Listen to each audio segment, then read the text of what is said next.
देखो चैप्टर है ratio and proportions. ठीक है, आज हम करेंगे प्रोपोर्शन क्या होता है। ठीक है, प्रोपोर्शन। ठीक है,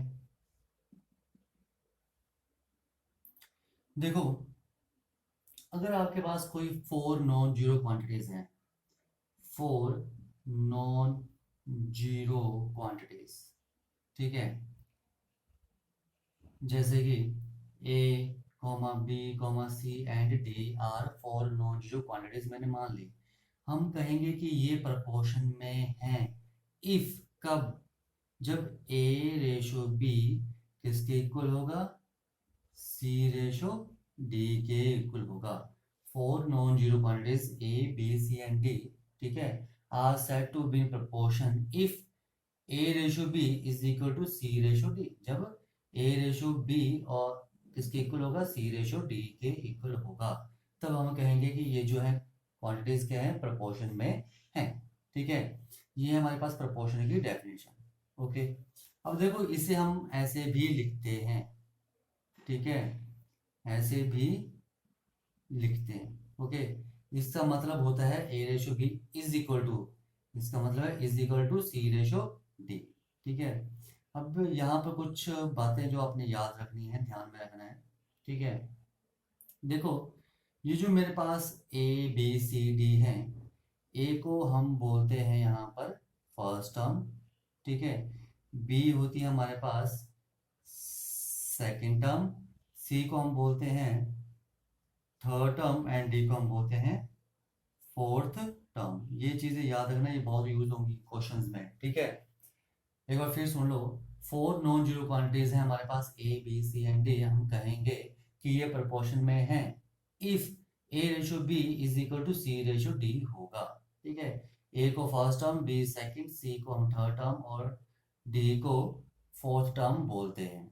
ठीक है, ये चीजें आपने ध्यान रखनी है। ठीक है, अब यहाँ पर देखो, जो ये जो है, ये ना A ratio B is equal to C ratio D. ठीक है, ए और बी जो है ये लास्ट में। ठीक है, इन्हें हम बोलते हैं एंड टर्म्स। क्या बोलते हैं, ए एंड डी को क्या बोलेंगे, या तो बोलेंगे एक्सट्रीम्स। ठीक है, इन्हें हम एक्सट्रीम्स भी बोलते हैं और एंड टर्म्स भी बोलते हैं। क्या बोलते हैं, एक्सट्रीम्स, ए और डी को। ठीक है, और यहाँ जो बी और सी हैं, ठीक है, जो बी और सी हैं इन्हें हम बोलते हैं मीन्स। ठीक है, या मिडल टर्म्स। ठीक है, ये बातें आपने ध्यान में रखनी है। ठीक है, बहुत इंपॉर्टेंट पॉइंट है। ए और जो डी हैं, जो लास्ट के टर्म्स हैं, एंड टर्म्स जो हैं, एंड टर्म्स को हम बोलते हैं एक्सट्रीम्स, और जो बीच में टर्म्स हैं बी और सी, इन्हें हम बोलते हैं मीन्स। ठीक है, ये बात है समझ में। ओके, अब देखो जो ए रेशो, ये फर्स्ट पॉइंट था, ये फर्स्ट पॉइंट था, this is the second point and third point is A ratio B is equal to क्या है, सी रेशो डी। मतलब A upon B is equal to क्या जाएगा, C upon D. Cross multiply करो तो A into D is equal to B into C. तो क्या आ रहा है, ए और डी का प्रोडक्ट, यानी कि, ठीक है, किसका प्रोडक्ट है, प्रोडक्ट ऑफ एक्सट्रीम्स। ठीक है, जो एक्सट्रीम्स का प्रोडक्ट है वो किसके इक्वल होगा, प्रोडक्ट ऑफ मीन्स के इक्वल होगा, प्रोडक्ट ऑफ मीन्स के इक्वल होगा। ये आपने ध्यान में रखना है। ठीक है, कोई याद नहीं करना है। ठीक है, आपके सामने ही आ रही है। ठीक है, क्रॉस मल्टीप्लाई किया तो product of extreme is equal to product of means के इक्वल होता है। ओके, ठीक है, अब देखो जो फोर्थ पॉइंट है, A ratio B is equal to C ratio D. D को हम बोलते हैं फोर्थ प्रपोर्शन। ठीक है, डी को हम क्या बोलेंगे, फोर्थ प्रपोर्शनल। क्या बोलेंगे डी को, ठीक है, डी को हम बोलेंगे फोर्थ प्रपोर्शनल। ध्यान में रखना, ये सब क्वेश्चन में यूज होंगे। ठीक है, डी को हम क्या बोलेंगे, फोर्थ प्रपोर्शनल। ये बात आई समझ में। ठीक है, ओके, ठीक है, नाउ फिफ्थ पॉइंट। ठीक है, देखो मेरे पास a ratio b is equal to क्या है, c रेशो d के इक्वल है, ठीक है। तो यहाँ a और b जो होंगे वो सेम काइंड के और सेम यूनिट के होंगे, ठीक है। जैसे मैंने मान लिया ये होगा 2 kg ratio 5 kg is equal to ₹10 ratio ₹17, ठीक है। तो ये जो ए और बी हैं ये सेम काइंड के होंगे और इनके यूनिट क्या होंगे, सेम होंगे, ठीक है। और ये जो दूसरी तरफ है सी और डी, ये सेम काइंड के होंगे और इनके यूनिट सेम होंगे, ठीक है। इसके केजी में यूनिट्स हैं, इसके रुपीज में यूनिट्स हैं, ठीक है। ये चीज़ें आपने ध्यान में रखनी है, ठीक है। जो नहीं केजी और रुपीज में होंगे, कुछ और यूनिट भी हो सकते हैं, ठीक है। ओके, जैसे मेरे पास मीटर या सेंटीमीटर भी चलते हैं, ठीक है। ये भी यूनिट हो सकते हैं, ओके। एक बार फिर सुन लो इन पॉइंट्स को, ये पॉइंट्स आएंगे तभी आगे क्वेश्चन होंगे, ठीक है। हम जो हमारे पास नॉन जीरो क्वांटिटीज हैं 4 A B C and D, हम कहेंगे कि ये 4 क्वांटिटीज जो हैं प्रोपोर्शन में हैं if A ratio B is equal to C ratio D होगा, ठीक है। A is the first term, B is the second term, C is the third term and D is the fourth term, ठीक है। Second point था जो last terms हैं end terms हैं उन्हें हम बोलते हैं एक्सट्रीम्स, और जो मेरे पास मिडल में टर्म्स हैं उन्हें हम बोलते हैं मिडल टर्म्स या मीन्स, ठीक है। और यहाँ से चेंज किया, क्रॉस मल्टीप्लाई किया, तो देखो product of extremes is equal to product of means के इक्वल आ रहा है, ठीक है। और A ratio B is equal C ratio D में हम डी को बोलते हैं फोर्थ प्रोपोर्शनल। ये मैं आपको इसलिए बता रहा हूँ क्योंकि कई बार क्वेश्चन में पूछते हैं फाइंड द फोर्थ प्रोपोर्शनल, तो आपको पता होना चाहिए वो किसकी बात कर रहे हैं, ठीक है। फाइंड द फोर्थ प्रोपोर्शनल का मतलब है वो डी की बात कर रहे हैं, ठीक है। एंड लास्ट पॉइंट इज, ठीक है, जो ये लेफ्ट में है ये मेरे पास सेम काइंड के सेम यूनिट्स के होंगे, और ये जो है मेरे पास सेम काइंड और सेम यूनिट्स के होंगे, ठीक है। तो ये था आपके पास प्रोपोर्शंस के बारे में, ठीक है। अब आ जाओ कंटिन्यूड प्रोपोर्शन क्या होते हैं, ठीक है। देखो इसको मैं रफ कर देता हूँ फिर मैं आपको बताता हूँ कंटिन्यूड प्रोपोर्शन क्या होते हैं, ओके। देखो नेक्स्ट आपके पास कंटिन्यूड प्रोपोर्शन, ठीक है। देखो कंटिन्यूड प्रोपोर्शन क्या होते हैं, ठीक है। मान लो आपके पास क्या है, 3 नॉन जीरो क्वांटिटीज हैं, 3 नॉन जीरो क्वांटिटीज, ठीक है। कंटिन्यूड प्रोपोर्शन में 3 नॉन जीरो क्वांटिटीज हैं ए बी एंड सी मैंने मान लिया, ठीक है। तो हम कहेंगे कि ये कंटिन्यूड प्रोपोर्शन में है इफ, कब, जब A ratio B is equal to B ratio C होगा, यानी कि ये बी पे खत्म हो रहा है तो ये बी से स्टार्ट हो रहा है, ओके। फिर सुन लो, ठीक है। कंटिन्यूड प्रोपोर्शन क्या होता है, अगर आपके पास 3 नॉन जीरो क्वांटिटीज हैं ए बी एंड सी, ठीक है, तो हम कहेंगे कि ये जो क्वांटिटीज हैं A B and C are in continued proportion, ठीक है। If A ratio B is equal to क्या होगा, बी रेशो सी के इक्वल होगा। ये चीज आपने ध्यान रखनी है, ठीक है। अगर मान लो आपके पास क्या है, ठीक है, 3 से ज्यादा क्वांटिटीज हैं A B C D E up to so on, ठीक है, और ये कंटिन्यूड प्रोपोर्शन में है, तो हम इसे कैसे लिखेंगे, बोलते हैं A B C D E and up to so on are in continued proportion, तो हम लिखेंगे ए अपॉन बी, ठीक है। यही मतलब है ना, देखो A ratio B is equal to B ratio C का मतलब क्या है, A upon B is equal to B upon C, जहां से खत्म हुआ वहां से स्टार्ट हुआ, तो A upon B is equal to क्या आएगा, B upon C is equal to क्या आ जाएगा, ये खत्म हुआ तो यहाँ सी अपॉन डी, डी से खत्म तो D upon E and which is equal to up to so on, जैसे जैसे पूछोगा वैसे वैसे ये होता जाएगा, तो इसे हम कहते हैं कंटिन्यूड प्रोपोर्शन। ये चीज समझ में आ गई, ठीक है। अब देखो जब हमने a ratio B is equal to C ratio D लिया था, तो b और c को हम बोलते थे मीन्स, इन दो टर्म्स को, ठीक है।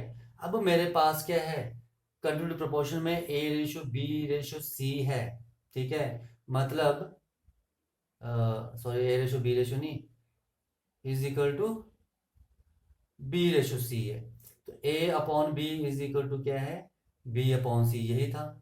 तो यहाँ देखो बीच में क्या है, बी टर्म है, तो बी को हम क्या कहेंगे, मीन टर्म कहेंगे। क्या कहेंगे, बी को हम मीन प्रपोर्शन, ठीक है। B is mean proportion, proportional, ठीक है। बी को क्या कहेंगे हम, मीन प्रोपोर्शनल, ओके। जब A B C D four terms थी तो बी और सी मीन टर्म्स थी। यहाँ पे मेरे पास क्या है, A ratio B is equal to B ratio C. जब मेरे पास थ्री टर्म्स हैं ए बी एंड सी, तो हम यहाँ पर देखो ए बी एंड सी, यहाँ पर थी मेरे पास A B C and D, तो ये थी मेरे पास मीन मीन्स, ठीक है, या मिडिल टर्म्स। तो ए बी सी में मिडिल टर्म क्या है, बी, ठीक है, तो हम बी को कहेंगे मीन प्रोपोर्शनल, ठीक है। किसके बीच में होगा, mean proportional between A and C. अब बी किसके बीच में है, ए और सी के बीच में है, ठीक है। तो बी को हम क्या कहेंगे, मीन प्रोपोर्शनल किसके बीच में, बिटवीन ए एंड सी। ये चीज आई समझ में, ठीक है, ओके। और जो यहां पर सी है, ठीक है, किसमें, A upon B is equal to, या इसमें ए बी सी में, तो सी को हम कहेंगे थर्ड प्रपोर्शनल, ठीक है। सी को हम क्या कहेंगे, थर्ड प्रपोर्शनल। देखो ये सब यूज होंगे क्वेश्चंस में, ठीक है। ये आपको चीज ये पता होनी चाहिए, सी को हम क्या कहेंगे यहाँ पर, थर्ड प्रपोर्शनल, ठीक है, okay. C is a third proportional to A and B, ठीक है, to A and B. A और बी का सी क्या होगा, थर्ड प्रपोर्शन। फिर सुन लो ये पॉइंट एंड ये, ठीक है। अगर ए, मेरे पास क्या दिए, थ्री टर्म्स दिए हैं, थ्री नॉन जीरो नंबर दिए, ए बी एंड सी, तो बी को हम कहेंगे मीन प्रपोर्शनल, ठीक है, किसके बीच में, ए और सी के बीच में, ठीक है। B is the mean proportional between A and C, okay. और सी को हम कहेंगे third proportional to A and B. C क्या होगा, थर्ड प्रोपोर्शनल होगा ए एंड बी का। इस पर हम एग्जांपल भी करेंगे, ठीक है। सी को हम कहेंगे third proportional to A and B. ये चीज समझ में आ गई, ठीक है। जैसे एग्जांपल करते हैं हम, इसके मैं रफ कर देता हूँ, ठीक है। और इन, देखो पूरी एक्सरसाइज इसी पर ही बेस्ड है जो मैंने आपको अभी तक बताया, ठीक है। अगर ये चीज आपको आती है तो आप कोई भी क्वेश्चन कर सकते हो, ठीक है। देखो एग्जांपल आपको मैं बता रहा हूँ, ठीक है। फर्स्ट, ठीक है, बोलते हैं the fourth proportional to, the fourth proportion proportional to 3,6 and 4.5। इसके लिए फोर्थ प्रपोर्शनल क्या होगा, ठीक है। देखो हमने किया था, अगर, ठीक है, A B C D four non zero number हैं, ठीक है, तो D is called the fourth proportional, ठीक है। तो यहाँ पर मेरे पास क्या नंबर दिए हैं, 3, 6 एंड 4.5। फोर्थ प्रपोर्शनल आपको निकालना है, यानी कि आपको डी निकालना है। तो मैंने फोर्थ प्रपोर्शनल क्या मान लिया, एक्स, ठीक है। फोर्थ प्रपोर्शन निकालना है तो फोर्थ प्रपोर्शन मैंने मान लिया, let the fourth proportion is x. ये चीज समझ में आई, ओके। तो हम कहेंगे ये जो सारी टर्म्स हैं, ठीक है, ये प्रोपोर्शन में होंगी अगर 3:6 किसके इक्वल होगा, 4.5 रेशो एक्स के इक्वल होगा, यानी कि 3/6 किसके इक्वल होना चाहिए, 4.5/x के।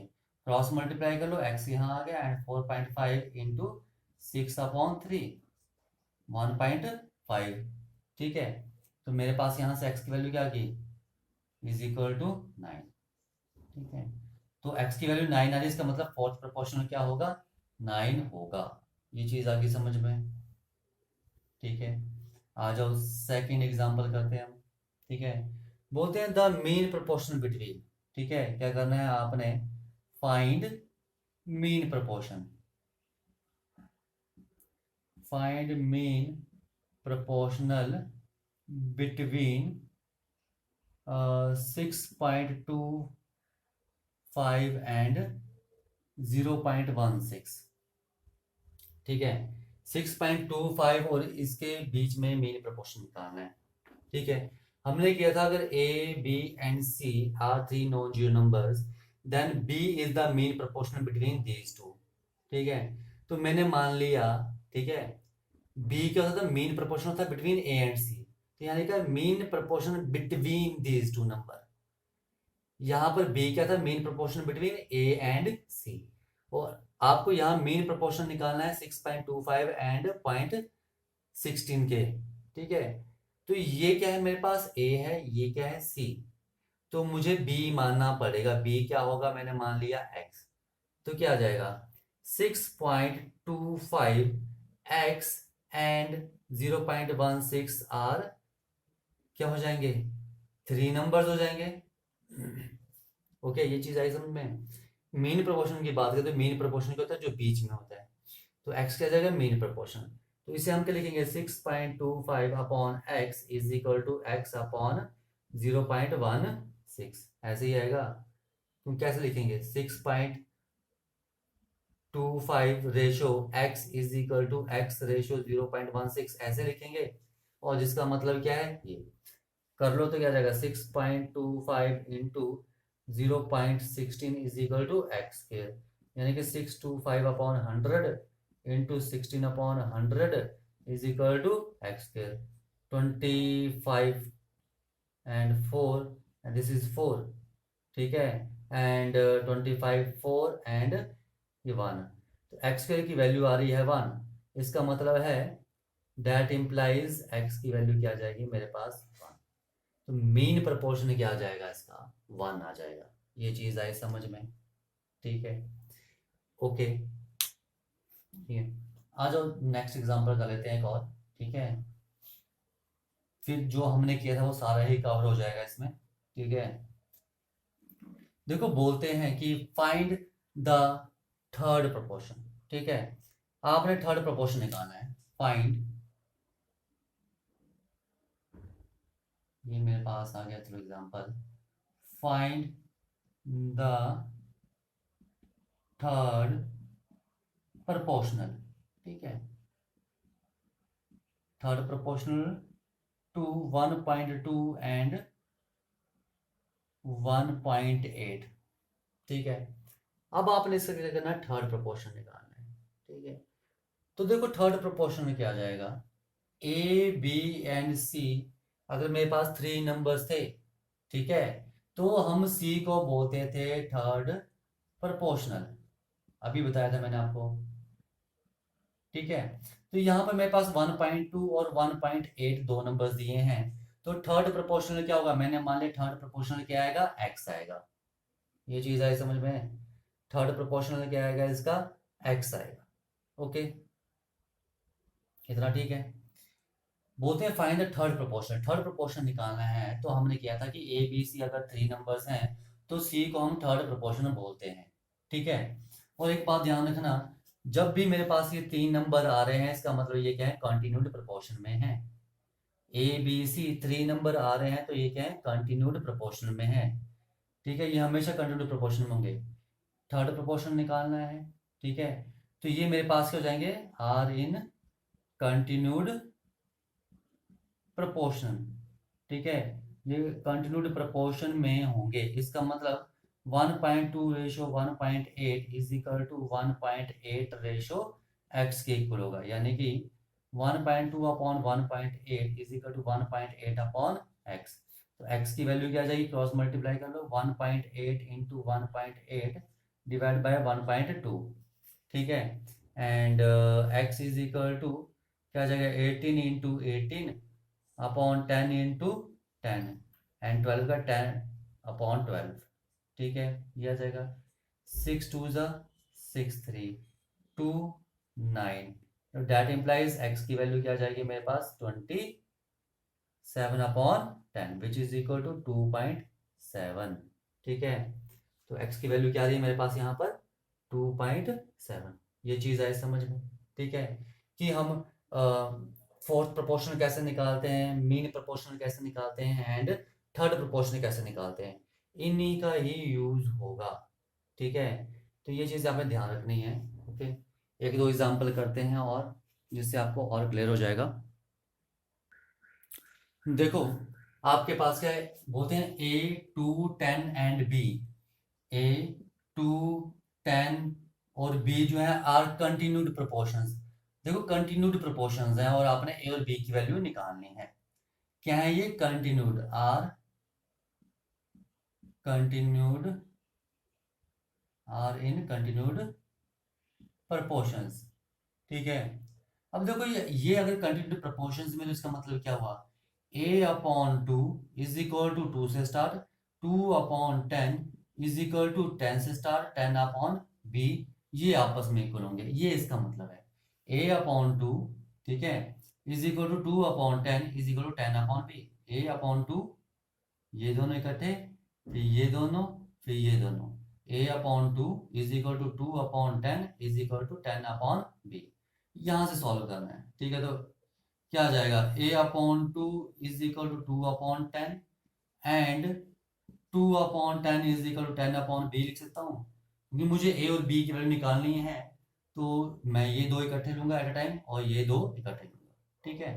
क्योंकि देखो अगर मैं यहाँ पर ले रहा हूँ इसे, इस टर्म को इसलिए लिया क्योंकि यहाँ पर A था, ठीक है, और इसको इसके साथ इसलिए लिया क्योंकि यहाँ पर मेरे पास कांस्टेंट टर्म आ रही है जहाँ से A निकल जाएगा। अगर मैं A/2 is equal to 10/B लेता तो यहाँ से मेरे पास A B इकट्ठा आता, तो A और B अलग अलग नहीं निकल पाते, ठीक है। इसलिए मैंने ये दो और ये दो लिए, ठीक है। तो देखो क्या आ जाएगा, A इज इक्वल टू 2/5 आ जाएगा and this is 2/5 and B is equal to क्या आ जाएगा 50, यानी कि A की वैल्यू क्या आ गई 0.4 and B is equal to क्या आ जाएगा 50। यहाँ से A और B की वैल्यू निकल जाएगी। ये चीज़ आई समझ में, ठीक है। अब एक थोड़ा सा डिफरेंट क्वेश्चन करते हैं। देखो आपके पास क्वेश्चन जैसे बोलते हैं what should be subtracted from each of the numbers, इनमें से हर एक नंबर से हम क्या सब्ट्रैक्ट कर रहे हैं कि जो the reminder are in proportion, ठीक है, जो सब्ट्रैक्ट करने के बाद आएगा वो प्रोपोर्शन में होगा।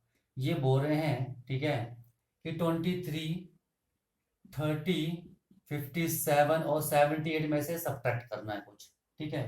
मैंने मान लिया कि हम कर रहे हैं लेट एक्स बी सब्ट्रैक्टेड, ठीक है, फ्रॉम ईच टर्म, ठीक है। हम हर टर्म में से सब्ट्रैक्ट करेंगे एक्स, तो ये आपके पास क्या आ जाएंगे, प्रोपोर्शन में आ जाएंगे। तो 4 टर्म्स हैं, तो 23 में से एक्स माइनस किया, 30 में से एक्स माइनस किया, और 57 में से एक्स, और 78 में से मैंने एक्स माइनस किया, तो ये प्रोपोर्शन में आ गए, ठीक है। तो एक्स वो टर्म थी, ये चीज़ आई समझ में कैसे लिखी, ठीक है, ओके।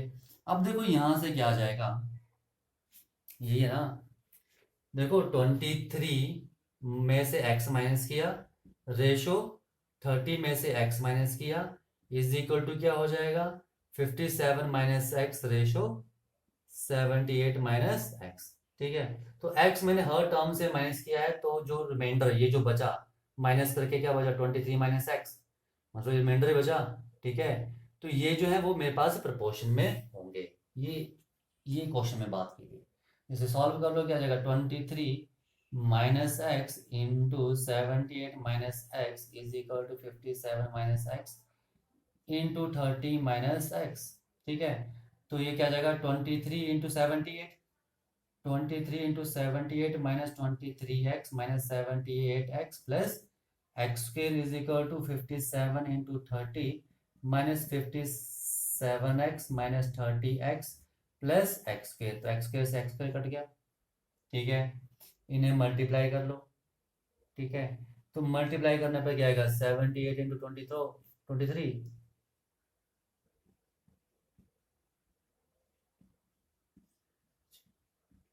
1796, 1796 माइनस 23 एंड 78 कितने होते हैं मेरे पास 101x, ठीक है, इज इक्वल टू 57 टू 30 0, ये आ गया एंड माइनस 57 87x, ठीक है। एक्स वाई टर्म्स हो, ये दूसरी टर्म्स इकट्ठी कर लो and which is to 101x minus 87x, ठीक है। तो ये माइनस किया कितना आ गया 86 इज इक्वल टू 14x, 14 ही आया,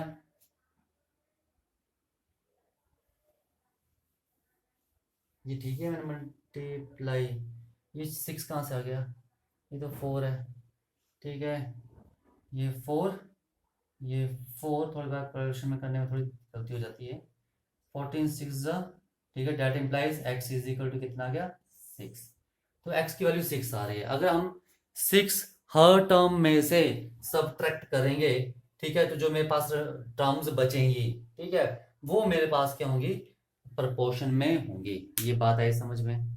ओके, आगे एक क्वेश्चन और करते हैं जो थोड़ा अलग है। देखो ये थोड़ा क्वेश्चन अलग है, ठीक है, इसमें बोलते हैं कि if a B C d are in proportion, ठीक है, अगर ए बी सी डी जो आपके पास प्रपोर्शन में है तो आपने प्रूव करना है A minus B upon C minus D is equal to जो आपके पास यहाँ पर दिया हुआ है, ठीक है। देखो इस टाइप के क्वेश्चंस को हम कैसे करते हैं, तो ध्यान से देखना, ठीक है। देखो ए बी सी डी आपके पास प्रपोर्शन में दिए हैं, ठीक है, A B C d are in proportion, ठीक है। अगर ये प्रपोर्शन में, तो इसका मतलब क्या है कि A upon B is equal to C upon D के इक्वल होगा, ठीक है। तो हम इस चीज का यहाँ पर यूज करने वाले हैं, ठीक है। देखो ये आपस में इक्वल है, ठीक है, तो इसे मैं मान लूंगा, देखो ये आपस में रेशियो इक्वल है, ठीक है, ठीक है, तो मैंने मान लिया इसकी वैल्यू क्या आ जाएगी के, ओके, मैंने मान लिया क्या आ जाएगी वैल्यू के, तो ए अपॉन बी भी के इक्वल आ गया, एंड सी अपॉन डी भी किसके इक्वल आ गया, के इक्वल, ठीक है। तो ए की वैल्यू बी के आ गई और सी की वैल्यू क्या आ गई डी के। देखो क्वेश्चन इस तरह से करना है, थोड़ा ध्यान रखना है हमें, ठीक है। आज जो मैं लेफ्ट हैंड साइड को सॉल्व कर रहा हूँ, लेफ्ट हैंड साइड है A minus B upon C minus D, ठीक है। देखो ए की वैल्यू क्या है मेरे पास बी के, माइनस बी बी रहेगा, सी की वैल्यू क्या है डी के, और डी डी रहेगा, and which is equal to लिख सकता हूँ बी कॉमन के minus one upon D common के माइनस वन, के माइनस वन से के माइनस वन कट गया, किसके इक्वल आ गया बी अपॉन डी। तो लेफ्ट हैंड साइड क्या रही मेरे पास बी अपॉन डी के। अब मैं राइट हैंड साइड को लेता हूँ, ठीक है। तो देखो राइट हैंड साइड में क्या है आपके पास 3a² plus 8b² divide by 3c² plus 8d² का square root, now which is equal to A की वैल्यू क्या है बी के, तो 3b का whole square plus 8b² divide by 3c की वैल्यू क्या है आपके पास सी की वैल्यू डी के, तो डी के का होल स्क्वायर प्लस 8d² का square root, now which is equal to 3b² k² plus 8d², d कहाँ से आ गया b², okay, and divide by 3d² k² plus 8d² का स्क्वायर रूट, ठीक है। Now which is equal to, देखो ऊपर b² कॉमन है, ठीक है, तो क्या बचेगा 3k² plus 8, and divide bye नीचे क्या है आपके पास d² कॉमन है, तो क्या बचेगा 3k² प्लस 8 का अंडर रूट, कट गया, and which is equal to b² upon d² का स्क्वायर रूट, एंड जो किसके इक्वल आ जाएगा b अपॉन डी के इक्वल, ठीक है। लेफ्ट हैंड साइड भी b अपॉन डी के इक्वल और राइट हैंड साइड भी b अपॉन डी के इक्वल, तो हैंस यहां से लिख सकता हूँ left hand side is equal to right hand side, ठीक है। तो ये दोनों आपस में क्या हो जाएंगे इक्वल हो जाएंगे, ये चीज आई समझ में। तो जब भी आपके पास ये प्रूफ करने को आएगा, कब करना है आपने, जब आपके पास ये चारों नंबर प्रोपोर्शन में दिए होंगे, ठीक है, और आपने ये प्रूफ करना होगा, तो आपने इसका यूज जो प्रोपोर्शन में है ऐसे करना है, ठीक है। तो यहाँ से इसको सम कांस्टेंट के मान लो, वहां से ए की वैल्यू निकाल लो और सी की वैल्यू निकाल लो और क्वेश्चन में सब्स्टिट्यूट कर दो, ठीक है। तो ये क्वेश्चन आपके पास खुद सॉल्व हो जाएंगे, ठीक है। तो ये चीज़ें आपने ध्यान रखनी है इन क्वेश्चंस को करते ही बात, ठीक है, इससे आपकी एक्सरसाइज इजिली सॉल्व हो जाएगी। तो ये था आपके पास सेकंड एक्सरसाइज 7b का बेसिक, ओके, 7b की इंट्रोडक्शन, ठीक है। देखो एक क्वेश्चन और कर लेते हैं, ठीक है, तो आपको मैं यहाँ से एक्सरसाइज लगभग पूरी कंप्लीट हो जाएगी इस एग्जाम्पल के बाद, ओके। देखो क्या क्वेश्चन आपके पास बोलते हैं 6 is the mean proportion between two numbers x and y, ठीक है, x और y का मीन प्रोपोर्शन है, ठीक है, 6 क्या है, ठीक है, 6 इज द मीन प्रपोर्शन, ठीक है, मीन प्रपोर्शन, ठीक है, बिटवीन, ठीक है, क्या जाएगा, बिटवीन एक्स एंड वाई, यही है, देखा ना, 6 is the mean proportion between x and y. अगर ये एक्स और वाई का मीन प्रपोर्शन है तो इसका मतलब क्या है कि एक्स रेशो 6, ठीक है, दैट इंप्लाइज एक्स रेशो 6 किसके इक्वल होगा, 6 रेशो वाई के इक्वल होगा। इसे सॉल्व करो, क्या आ रहा है, x upon 6 is equal to 6 upon y, and that implies x y is equal to 36, ठीक है, ये चीज है समझ में। Now next, 48 is the third proportion to x and y, ठीक है, 48 is the third proportion, 48 is the third proportion, क्या है ये, थर्ड प्रोपोर्शन है to x and y, x और वाई का ये थर्ड प्रोपोर्शन है। इसका मतलब क्या है कि एक्स, ठीक है, ठीक है, थर्ड प्रोपोर्शन है, यानी कि एक्स वाई और 48 ऐसे आएगा, जैसे यहां पर था 6 इज द मीन प्रोपोर्शन, मतलब था 6, ठीक है, x, 6, y, तब हमने ये लिखा। अब हमारे पास क्या, x, y, 48, 48 is the third proportion, मैंने आपको स्टार्टिंग में बताया था बेसिक में थर्ड प्रोपोर्शन के बारे में।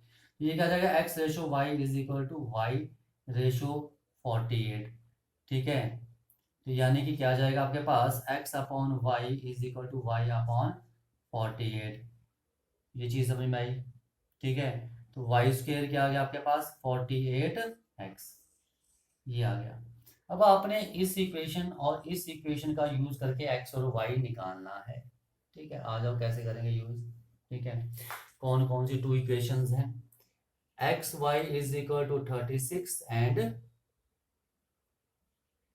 Second one is y square is equal to 48x, ये दो इक्वेशंस हैं। ऐसे करो, y की वैल्यू निकालो, यहाँ पर सब्स्टिट्यूट कर दो, ठीक है, या x की वैल्यू निकाल लो, x की वैल्यू क्या आ जाएगी, 36 upon y, actual 36 upon y, तो यहाँ पर क्या आ जाएगा, ठीक है, y square is equal to 48 into 36 upon y, यानी कि y cube is equal to 48 into 36, तो y cube is equal to, यानी कि वाई इज इक्वल टू क्या आ जाएगा, क्यूब रूट ऑफ 48 एंड 36, यानी कि y इज इक्वल टू क्या आ जाएगा, क्यूब रूट ऑफ, फैक्टर्स निकाल लो, ठीक है, 48 के, ये 48, 2 2 4, 2 8, 2 16, 3 48, एंड 36 के 2 2 4, 3 12, 3 36, यार ऐसे निकाल लेना साइड में 48 के फैक्टर और ऐसे 36 के फैक्टर यहाँ लिख लेना, ठीक है। अब देखो, इन 3 2 में से एक 2 बाहर आ जाएगा, और ये एक ये एक ये और एक ये, 3 2 ये आ गए तो एक 2 यहाँ से कॉमन आएगा, और ये 1 2 3 3 3 में से एक 3 बाहर आएगा, तो y की वैल्यू क्या आ गई, 12, ठीक है, तो y की वैल्यू क्या आ रही है मेरे पास यहाँ पर 12, ये वैल्यू लो, यहाँ पर सब्स्टिट्यूट कर दो, x की वैल्यू आ जाएगी, x is equal to 36 upon 12, यानी कि x की वैल्यू क्या आ गई, 3, तो ये मेरे पास वो नंबर थे x एंड y, तो x की वैल्यू मेरे पास कितनी आ रही है, 3 आ रही है, और y की वैल्यू क्या आ रही है मेरे पास, 12, ठीक है, तो यही उन्होंने पूछा था, फाइंड द नंबर्स, नंबर्स क्या थे, x एंड y, ओके, ठीक है, तो इन्हीं पर बेस्ड एक्सरसाइज है सारी, ठीक है।